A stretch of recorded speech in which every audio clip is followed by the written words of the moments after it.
20 आना विश्वास।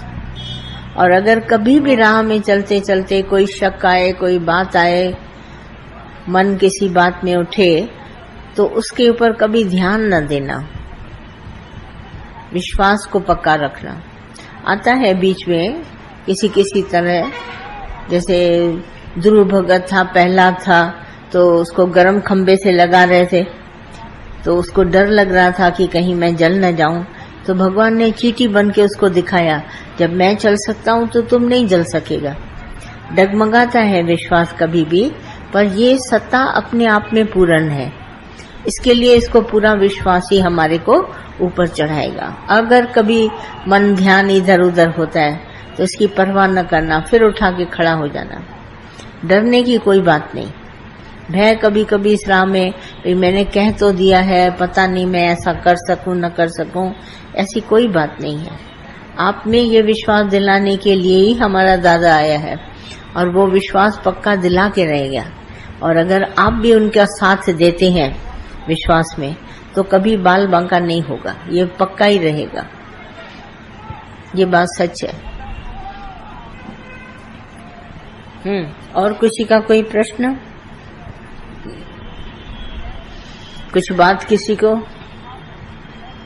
आज सवेरे भी किसी ने बात करी, जैसे कल चला था, बे आंसू तुम्हारे एकदम से बहने नहीं चाहिए, मन कभी तुम्हारा दुखी सुखी नहीं होना चाहिए, जगत में कुछ ऐसी बात नहीं होती जिसके प्रति हम इतना शोक मनाएं, अशोक रहना हमारा सच्चा सद्धर्म है।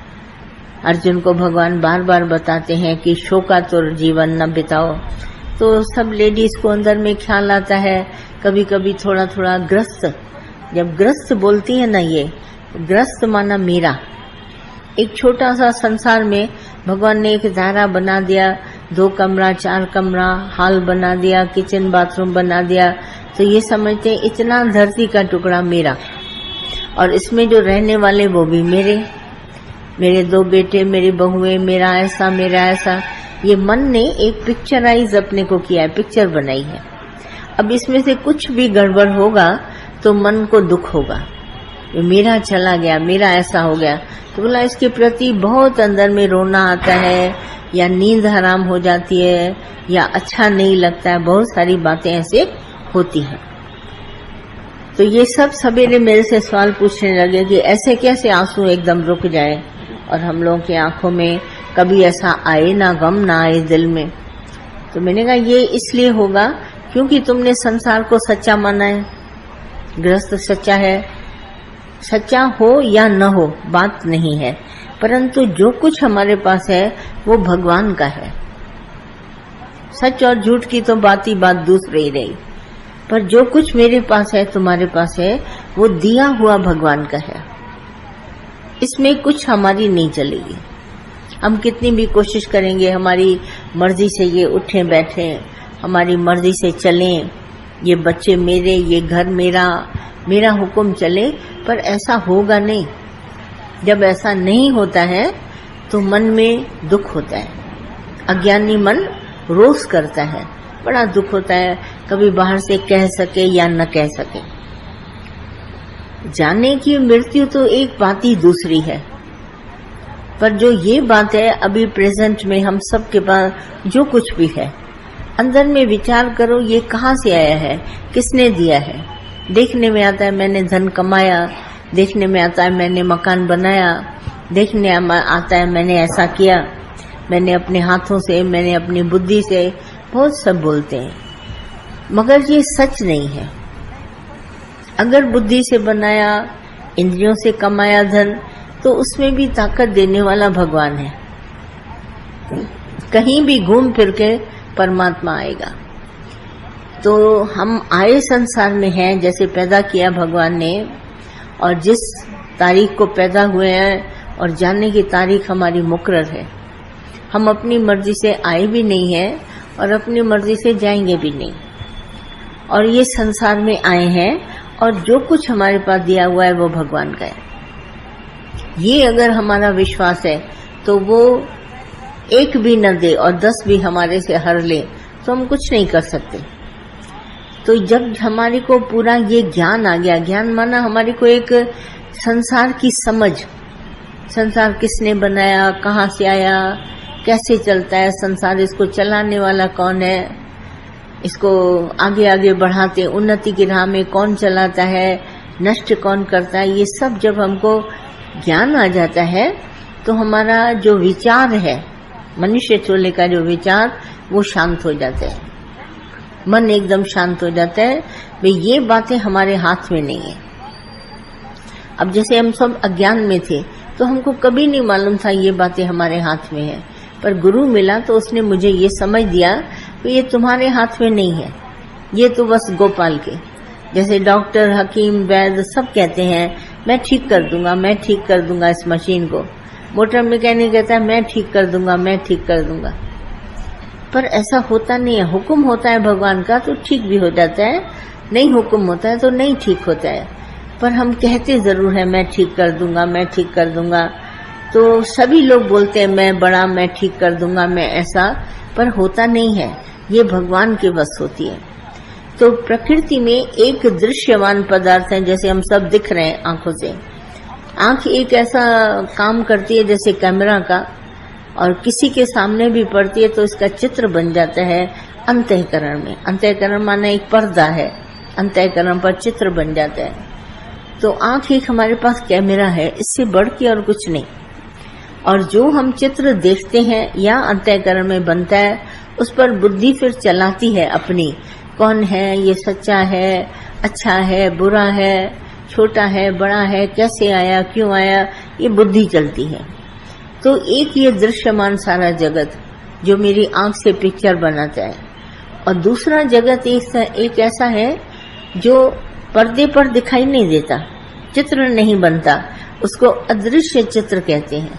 वो फिर मन अपने आप से मैनिपुलेट करता है, माना बनाता है, क्रिएटर है। जैसे किसी को बरसों पहले देखा होगा, उसका विचार अंदर बैठ गया, अब उसी के बारे में सोचते चला जा रहा है। वो प्राणी है नहीं, परंतु उसी के बारे में सोच, रात को सपना देखता है तो सपने में उसको वो आता है, तरह तरह का उसके लिए विचार करता है। अदृश्य, दृश्य नहीं है, परंतु अपनी कल्पना से दृश्य को बनाता है और उसके बारे में सोचता है।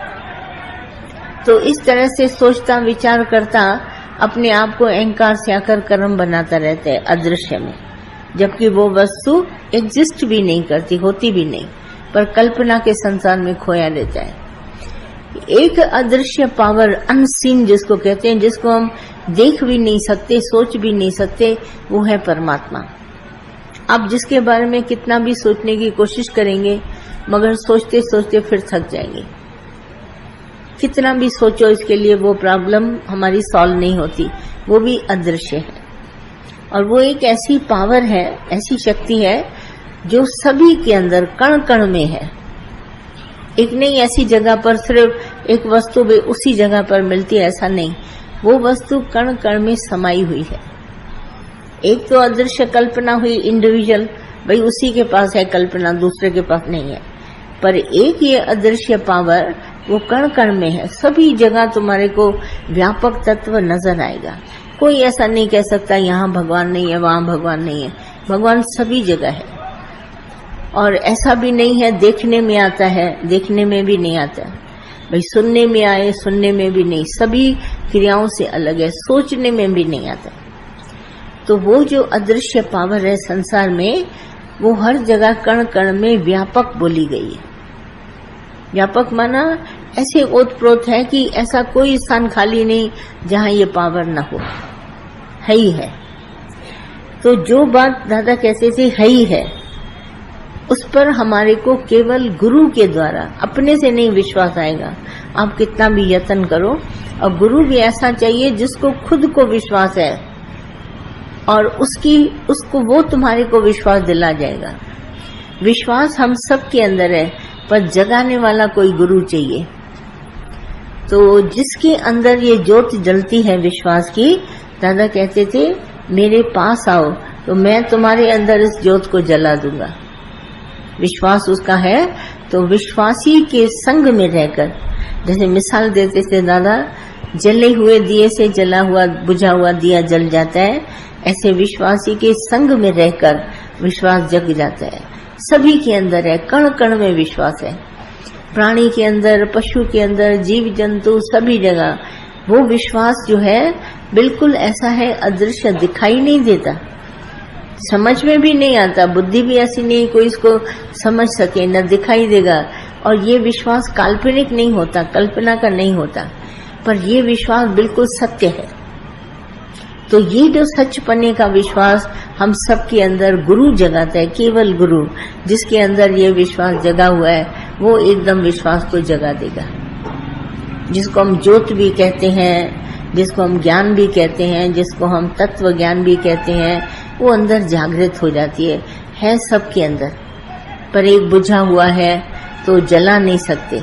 तो इसके लिए क्या है, साध संगत और ऐसा सतगुरु चाहिए जो तुम्हारे अंदर उस ज्योत को जला दे।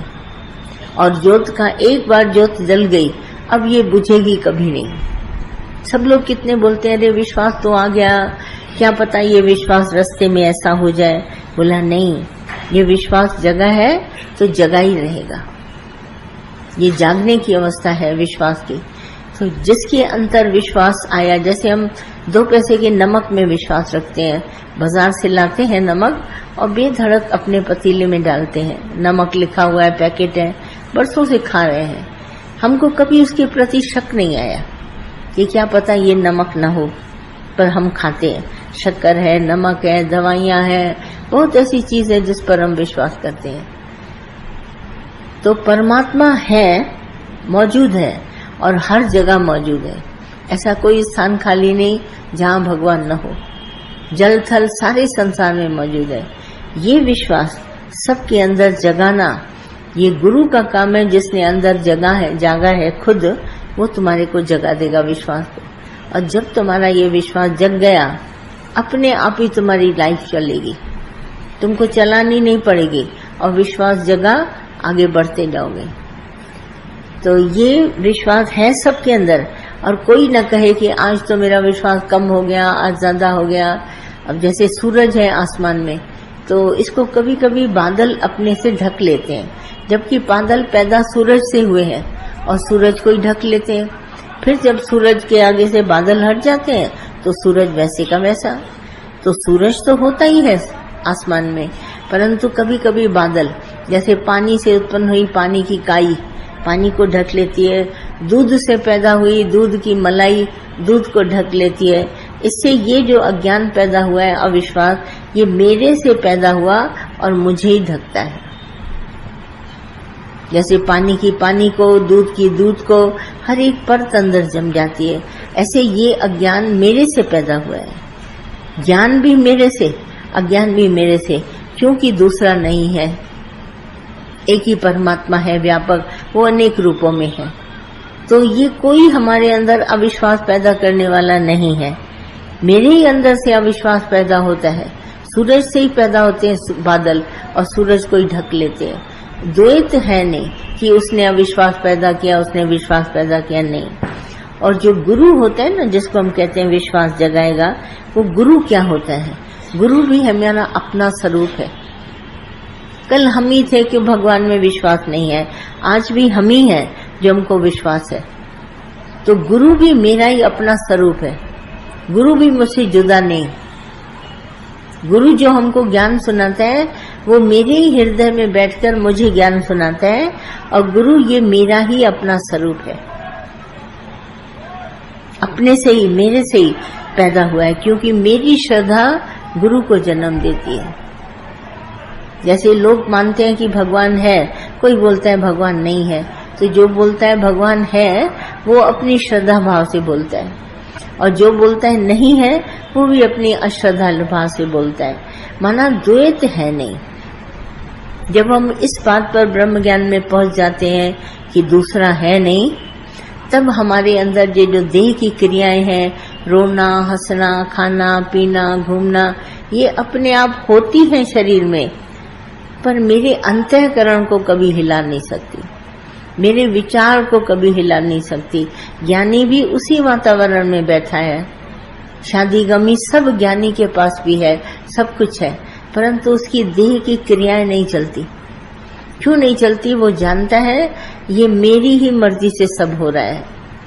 दादा ने कहा अगर अपनी विल में पावर जानते हो, शक्ति जानते हो, इच्छा में शक्ति, तो ये बात अंदर में रिसीव करो, जो कुछ संसार में हो रहा है भगवान वो मेरी मर्जी से हो रहा है। It is my will being done, मेरी मर्जी से हो रहा है। तो आप अगर कहेंगे कि मेरी मर्जी से हो रहा है तो आपको कभी दुख सुख नहीं होगा। मैंने ही ऐसा चाहा था कि ये हो जाए, क्योंकि दूसरा है नहीं, मैं ही एक अकेला हूँ, मैं ही उस बात को चाहता हूँ और मेरे ही चाहना से ये सब हो रहा है। तो इस बात को अंतःकरण में जानकर हम बिल्कुल स्थिर रहते हैं। स्थिरता हमारे में कभी भी अविश्वास के कारण नहीं आ सकती। फिर हमारा विश्वास ही है जो हमारे को इस कंडीशन में, हालत में स्थिर बना देता है। फिर कोई भी हालत सामने आए हमको टच नहीं करती, बैठे रहते हैं उसी वातावरण में। सब कुछ हो गया, जैसे